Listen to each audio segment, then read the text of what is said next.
Well, today is Christmas Day, and I'm actually on call today, believe it or not. Real call, meaning I can get called in anytime at the hospital. And I'm just kind of in my home doing nothing right now. And instead of kind of talking about my updates, I really want to talk about my whole process in terms of my training, the pros and cons of it, and my life kind of in Boston. Because last week I gave my notice to my manager, and I'll be leaving Massachusetts basically on the 10th of January. I'm going back to North Carolina. So, with such short time left, I want to kind of give an overall reflection of my training in the OR, what to expect moving forward, how it's impacted my life, and what to look for ahead. So, the first thing I want to talk about is my OR training. So, I began this job in October of 2024, so a little over a year ago. And I graduated nursing school from UNC Chapel Hill in August.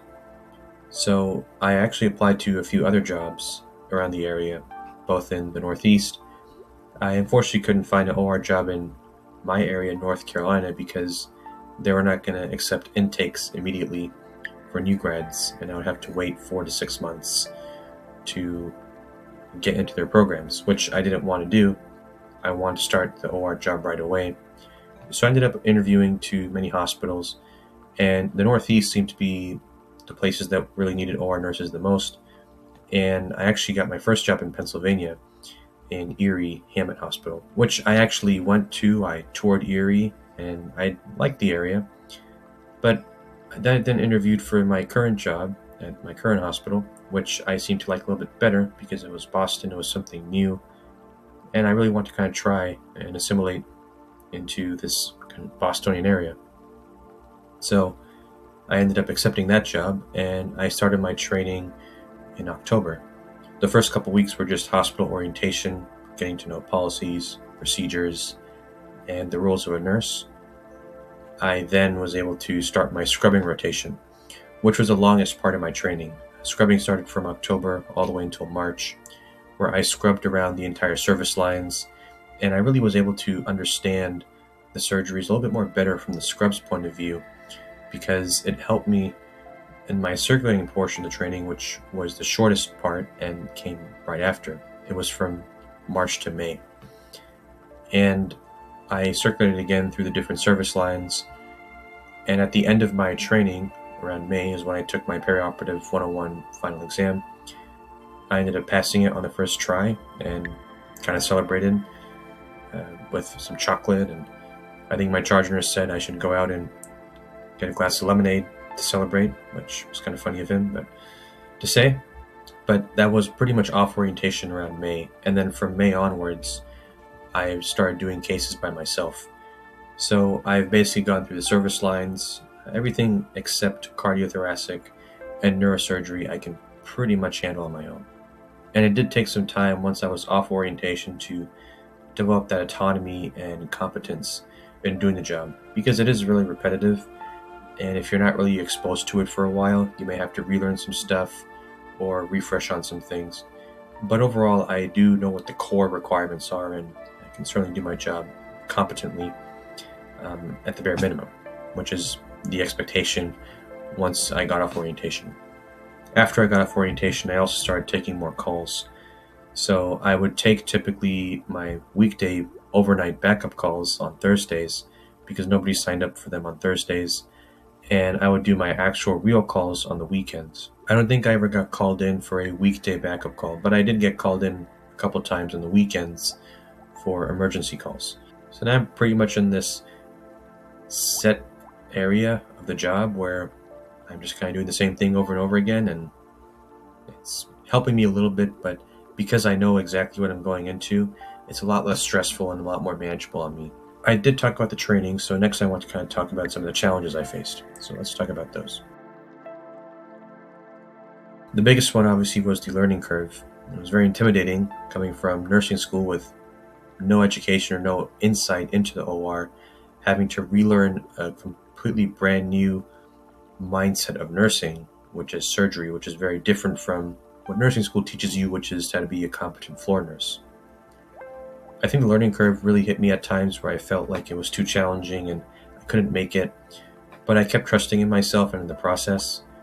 And because of that grit I had, I was able to really overcome a lot of those challenges that unfortunately some other people in the program dropped out of and weren't able to do. There was also no room for advancement, especially at my current stage, which is also another challenge.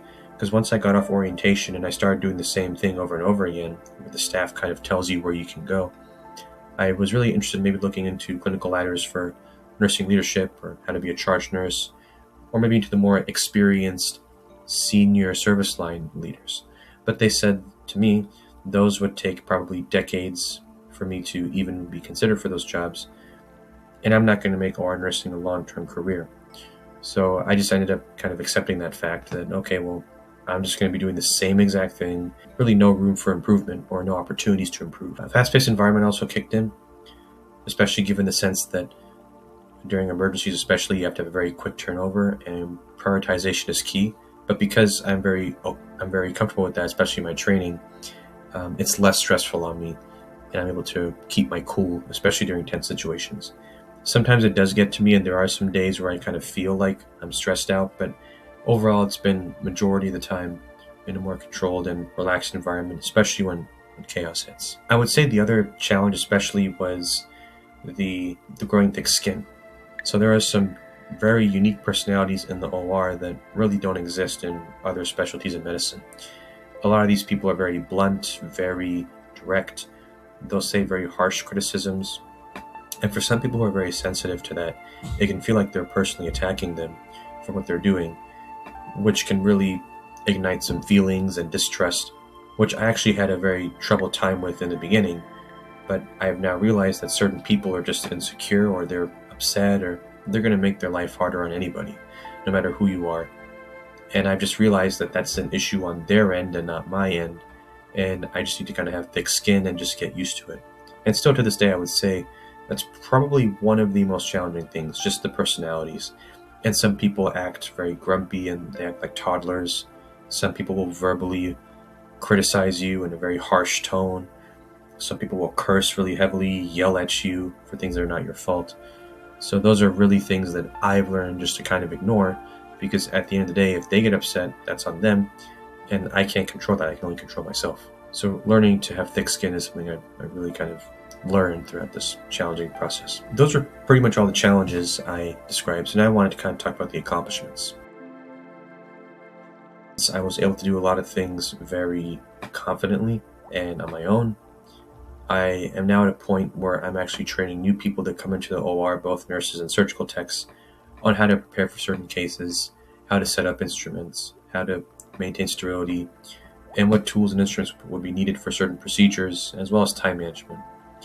And I think it's because of that I've really gotten to a lot more respect, especially from some of my staff colleagues, that I really do try to help out and try to be a good asset and a good tool. I would say the biggest thing, though, was I did actually get an award in the summer, which was a New York Catch Award, which saved a patient's life from a medication error.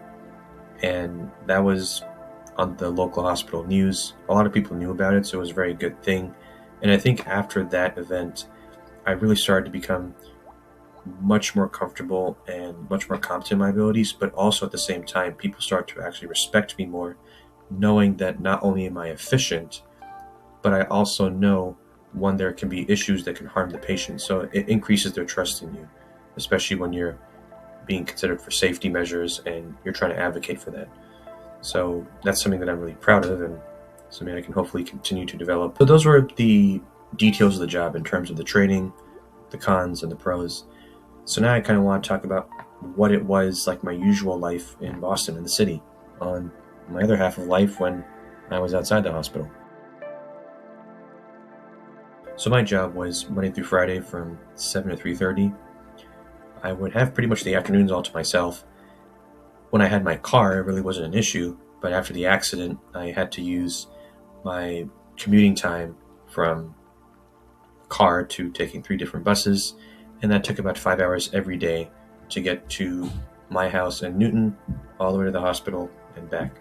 Things certainly got better in September, when I moved to the Airbnb, which I'm currently at, where I just wanted to take like one bus or two buses, and I can be in the hospital within 20 minutes, 30 minutes. So initially it was kind of hard to adjust, especially after the accident, but I slowly got accustomed to it, and I was able to kind of figure out when to do things and why not to do things, and what specific times would be good for me to just kind of focus on other things outside of the OR and my commute. Fridays I would do grocery shopping, so Fridays were my shopping days, especially after the job. Fridays and Saturdays would be my laundry days. I try to do laundry ahead of time in the morning so I can have the rest of the day to either vlog videos or just spend time with friends or just kind of enjoy the streets and the sights of Boston. I'm very grateful that I met Yasmina in the beginning of my training in October of 24, and that's how I got to meet her partner Patrick, who's lovely, and also Patrick's friends, who later became, I guess, part of my friends too. Mike, Elena, a couple of Mike's friends I got to meet as well. So it was really through Yasmina I was able to meet a lot more friends, and we would sometimes do things on the weekends. Not necessarily every weekend, but whenever we had time, we would try to go to a restaurant, try to have dinner somewhere, play games, or even go to events like the museum or some type of exhibition, which I really enjoyed. And I'm very grateful that I made those friends here, because if I didn't, I probably would not have been that socially secure and probably miserable, honestly, and wouldn't really have enjoyed my time here. So that kind of concludes everything in terms of what that journey has been from last autumn until now. Boston was the first place that really allowed me to grow independently and kind of be the man I am, just experiencing life, taking on new challenges, overcoming them, celebrating those accomplishments, and trying my very best to contribute to society. I know there's going to be new things up ahead, and especially my plans, which are trying to go abroad and do something abroad. But it's important for me to acknowledge that this really was the place that kind of started it all, and I'm very grateful for that. And Boston has a special place in my heart that helps me know that my beginnings in terms of my independence really started here. That's all I want to share. Many thanks, and cheers.